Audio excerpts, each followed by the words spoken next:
जय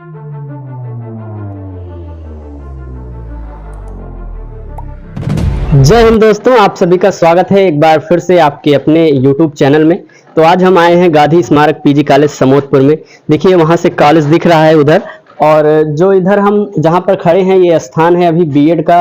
यहाँ पर छात्रावास है, यहाँ पर मतलब लोग रहते हैं। वो देखिए आपको कॉलेज दिख रहा है। अब कॉलेज वहां पर है और यहाँ पर लोग बीएड के जो हैं स्टूडेंट्स यहाँ पर रहते हैं, उन्हें रूम जो है अलॉट होता है।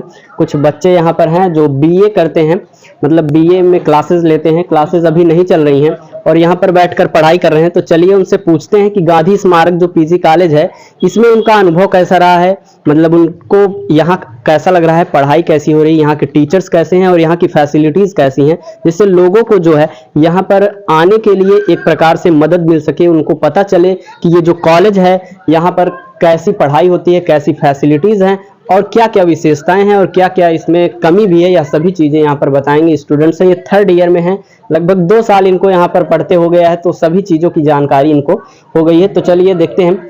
यहाँ पर एक स्टूडेंट बैठे हैं, इनका नाम है सौरभ, और बगल में हमारे आदर्श बैठे हैं, आदर्श तिवारी जी। तो सर्वप्रथम पहले आपका स्वागत है गांधी स्मारक पीजी कॉलेज में।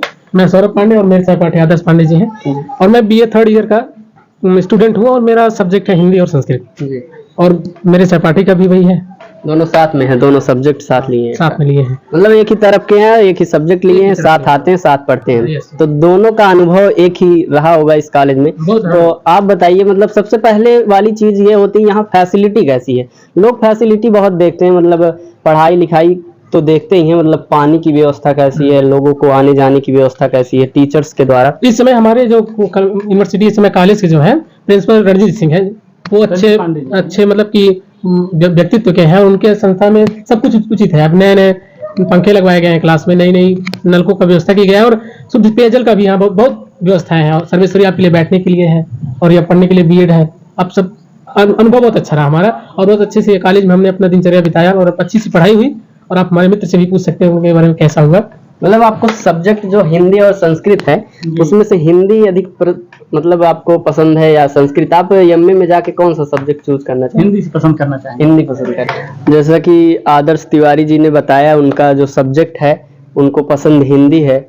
आप दोनों ब्राह्मण हैं, जैसा कि संस्कृत के जो टीचर्स हैं ज्यादातर संस्कृत पर ध्यान देते हैं, और ब्राह्मण लोगों को बताया भी जाता है, उनके घर वाले भी बोलते हैं कि जैसे संस्कृत पढ़िए आप, आपके जो है वो मतलब जन्म से ही संस्कृत को ज्यादा प्राथमिकता दी जाती है। तो संस्कृत के कुछ बारे में आप क्या बताना चाहेंगे? हाँ, इस समय हमारे 3rd ईयर में लगा हुआ है संस्कृत ईशावास्य उपनिषद जी। ये आपके सामने रहा ईशावास्य उपनिषद। ये विश्व का दूसरा सबसे छोटा उपनिषद है। इसमें कुल 18 मंत्र है, और आपको बताएं सबसे छोटा ग्रंथ जो पहला है उसे मंडूक उपनिषद कहते हैं। उसमें 12, लेकिन हमारे सिलेबस में लगा हुआ है। इसका एक शांति पाठ हम आपको पढ़कर सुनाते हैं जरूर साथ ही। ओम पूर्णमदः पूर्णमिदं पूर्णात् पूर्णमुदच्यते पूर्णस्य पूर्णमादाय पूर्णमेवावशिष्यते। ओम शांति शांति शांति। ये रहा आपका शांति पाठ, और आप हमारे बंधु से पूछ सकते हैं हिंदी के बारे में, वो काफी ज्यादा जानते हैं इसके लिए। आपके उच्चारण करने से संस्कृत किस प्रकार से आप मंत्र उच्चारित कर रहे हैं, इससे पता लगता है कि आपने संस्कृत पर काफी ध्यान दिया हुआ है। आपका संस्कृत अच्छा है। ये आपका अध्ययन भी हो सकता है, आपके जो टीचर्स हैं उनकी भी मेहनत है साथ साथ। तो आप हिंदी के बारे में क्या बताना चाहेंगे? जैसे कि आप हिंदी फेवरेट सब्जेक्ट है, तो किसकी रचनाएं आपको ज्यादा अच्छी लगती हैं? कोई एक कवि होंगे, कोई एक रचनाकार होंगे जो आपको सबसे ज्यादा जो पसंद होंगे, तो उनके बारे में क्या आप कुछ बताना चाहेंगे? जरूर, क्योंकि हमारा सबसे सर्वश्रेष्ठ पसंद है रामचरितमानस, जिसके कवि हैं श्री तुलसीदास जी। उन्हीं से ज्यादा अवगत हैं, मतलब उनके रचनाओं से आप ज्यादा। तुलसीदास जी समाज के प्रेरक हैं। हाँ। जिस प्रकार उन्होंने रामचरितमानस लिखा और उससे हमारी सभ्यताएं चली, सभ्यताओं में विकास हुआ। अब सभ्यताएं आप प्राचीन समय में ना चले जाइए, मुगल काल में जिस प्रकार से हिंदुत्व का नाश हो रहा था, उसे व्यवस्थित करने के लिए तुलसीदास ने नए काव्य का निर्वाचन किया, जिसे हम रामचरितमानस के रूप में जानते हैं, जिसमें भगवान को पुरुषोत्तम दिखाया गया और पिता के फर्जों को पुत्र के प्रति दिखाया गया है। ये सब समाज में रूढ़वादी व्यक्तिगतों को दूर करके एक नई सभ्यता लाई, और यही है Tulsidas is great poet of the world. आपसे ये प्रश्न पूछने से, आपके उत्तरों से लगता है कि आप पढ़ते भी हैं और आपकी यहाँ की पढ़ाई भी अच्छी है। जरूर। तो आप क्या ये बताना चाहेंगे कि पढ़ाई इतनी अच्छी होते हुए, व्यवस्था इतनी अच्छी होते हुए, आपके इस जो पीजी कॉलेज है इसमें संख्या बच्चों की क्यों इतनी कम हो जा रही है? संख्या इतनी कम हो जा रही है कि आजकल के समय में अन्य कॉलेज भी खुले हैं जिसमें धुआंधार नकल कराया जा रहा है। नकल वाली बात। नकल वाली व्यवस्था यहाँ तनिक भी नहीं है। आप स्वयं पढ़े और यहाँ के बच्चे ही सफल हो रहे हैं। सभी के यहाँ मार्कशीटें अच्छे नंबर से पास हो रहे हैं, जबकि हमारी यहाँ मार्कशीटें भी अब अवेलेबल है। जब बच्चे पढ़ रहे हैं तो मार्कशीट भी अच्छी बन रही है, मार्क भी अच्छे ला रहे हैं। अभी हमारे साहब बता रहे थे कि यहाँ से बीएड करने वाले लोग एंट्रेंस एग्जाम में बढ़िया नंबर से गए हैं, छोटे कॉलेज में पाते हैं, जेएनयू में कॉलेज पाए हैं, अच्छी अच्छी जगह पर गए हैं। नहीं, यहाँ की जो मार्कशीट है उसकी महत्व के बारे में हमने भी सुना हुआ है। जैसे कि आपको कहीं जाते हैं इंटरव्यू में, हाँ, तो पहले आपको वरीयता मिलती है। वरीयता इसलिए मिलती है जैसे कि मान लीजिए आप कहीं और पढ़े हुए हैं, वहाँ आपने पाया है 80% और यहाँ आपने 70% पाया है, तब भी आपको यहाँ 80% के बराबर है। वो जो यहाँ पर वरीयता यहाँ इस कॉलेज को मिलती है वो दूसरे कॉलेजों को नहीं मिलती है। अनुशासन देखिए, नकल नहीं है। नकल के न रहते हुए आप जो 70-75 पा सकते हैं, नकल होता तो आप 95 तक जाते, ऐसा वहाँ के लोग मानते होंगे।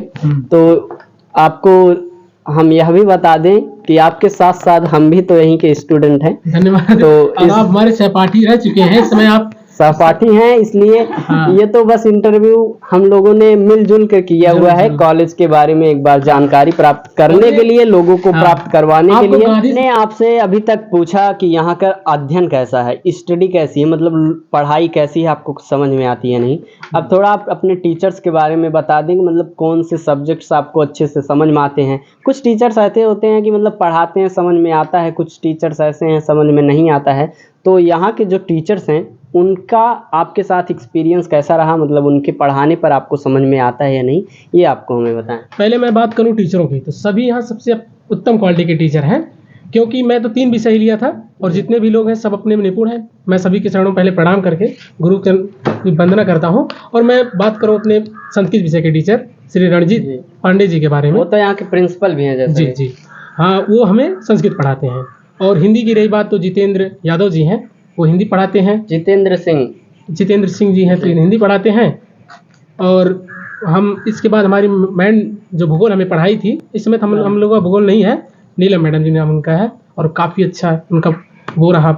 जो हम पढ़े और ना पढ़े उनकी हमारे ऊपर डिपेंड करता है, लेकिन उनकी पढ़ाई में कोई कमी नहीं रही और वो पढ़ाई अच्छी है। हम लोगों ने भूगोल लिया नहीं है क्योंकि हमारा पहला सिलेबस जो है कम्युनिकेशन और संस्कृत का, लेकिन भूगोल जो था सबसे अच्छा था। यदि हमें मौका मिले दोबारा तो मैम के द्वारा पढ़ने का तो आप जरूर पढ़ेंगे। जरूर पढ़ेंगे सर। आपके कौन से टीचर्स यहाँ पर, जैसे कि आपको और कोई टीचर हो? 3 जो बताए सर ने।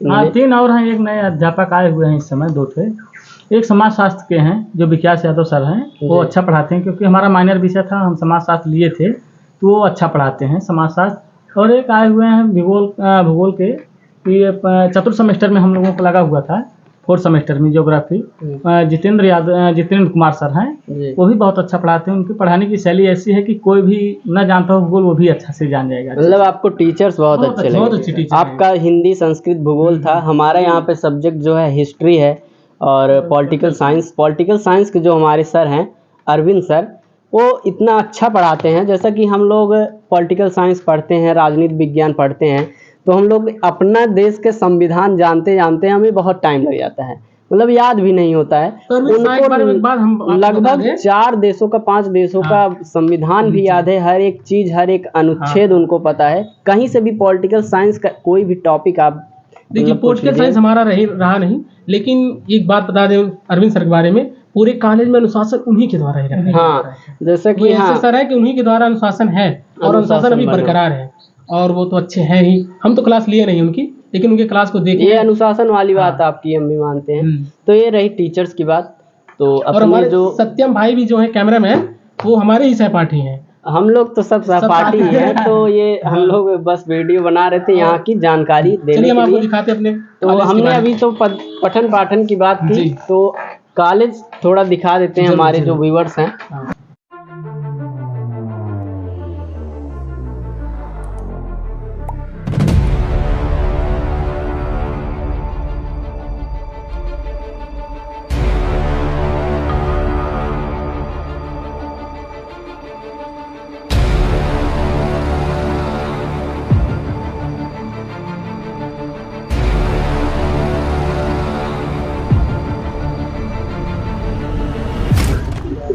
जैसा कि आप सब देख रहे हैं, यहाँ पर हम पहुँच चुके हैं कॉलेज के सामने। तो व्यू दिखाइए, उधर कॉलेज दिख रहा है हमारा कॉलेज। ये इधर हमारी बीए और एमए की क्लासेस चलती हैं, उधर हमारी जो है बीएड की क्लासेस चलती हैं। उधर गर्ल्स का साइकिल स्टैंड है, इधर हमारे बॉयज़ का साइकिल स्टैंड है। यहाँ पर साइकिल्स खड़ी होती हैं और बाकी यही व्यवस्था है। इसी प्रकार हमने जान लिया यहाँ गांधी स्मारक पीजी के फैसिलिटीज़ के बारे में, एजुकेशन कैसी है यहाँ की, इसकी महत्ता क्या है, बहुत अच्छे तरीके से जाना। फिर आगे मिलते हैं अगले वीडियो में। धन्यवाद।